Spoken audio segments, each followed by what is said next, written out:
Hello again. This is part 6 of the lesson, The Origin of Easter. And I would like to thank you all that has been following, thus far. And this is going to be the conclusion. And I have one more scripture I'm going to bring out, which is Psalms 96:5. But before I read that, I'm going to do a whole summary of the whole thing of Easter, the word Easter.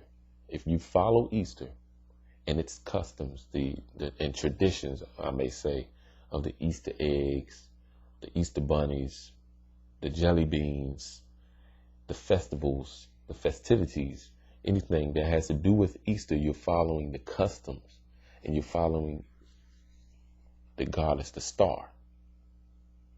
Because this goddess here was the spring solstice. They used to have these festivities, and the Holy Roman Church, if you want to call them, cloaked these customs, these pagan customs, with Christianity. So, we got to be careful how we want to worship. A lot of us like to, we love God. We want to worship him the right way. But remember, Satan is very subtle and he's sneaky. And remember, you saw what he did with, Adam and Eve. When you try to do good, he's right there beside you, just like a shadow. So we got to be very careful, and we got to understand that we don't be careful and see what God wants us to do. He wants us to read this Bible and ask him to give us the understanding. The resources are out here. We can't go by what somebody else say. Again, I always quote, "Cursed be the man that trusteth in man," which is in Jeremiah 17:5. All right, so let me read. I want to read something that stuck out with me. I replayed part 5, and it was a scripture that I wanted to elaborate a little more in this one. And it's Deuteronomy chapter 12, verse 31. Let me read that. I'm going to show you something, how if you follow God the wrong way, what can happen. Let me read it.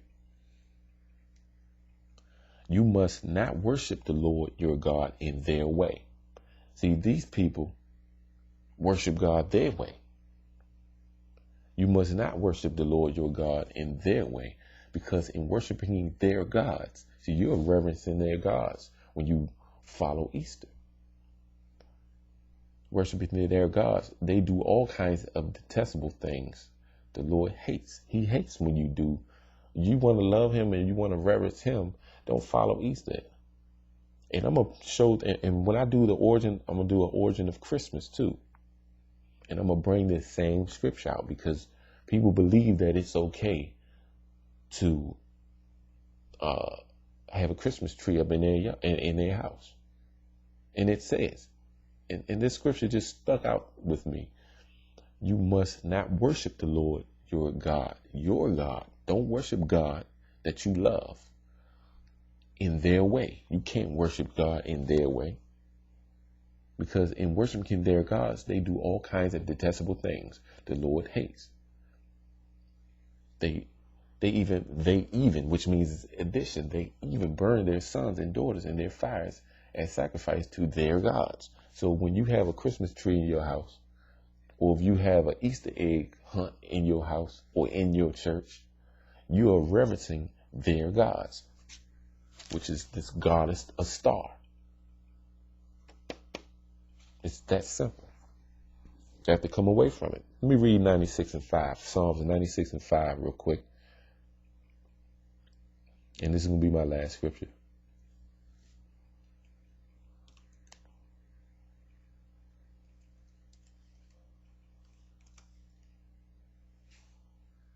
And it says, "For all the gods of the nations are idols, but the Lord made the heavens." Why would you follow some other gods rather than the God of Isaac, Abraham, and Jacob? Why would you follow any other gods? Ahia, which is I am that I am, he's the God that made the heavens and the earth.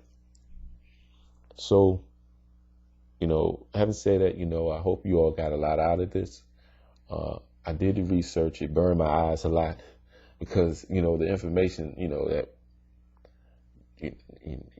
it's just amazing how Satan has played tricks on people that really, really love God, but they follow what a pastor or preacher do, and maybe that pastor and preacher is wrong. And you know, I just hope you all, you know, just follow Christ 100% the right way. Love you all, and see you all with other videos. Again, this is my life. I'll be doing this for the rest of it.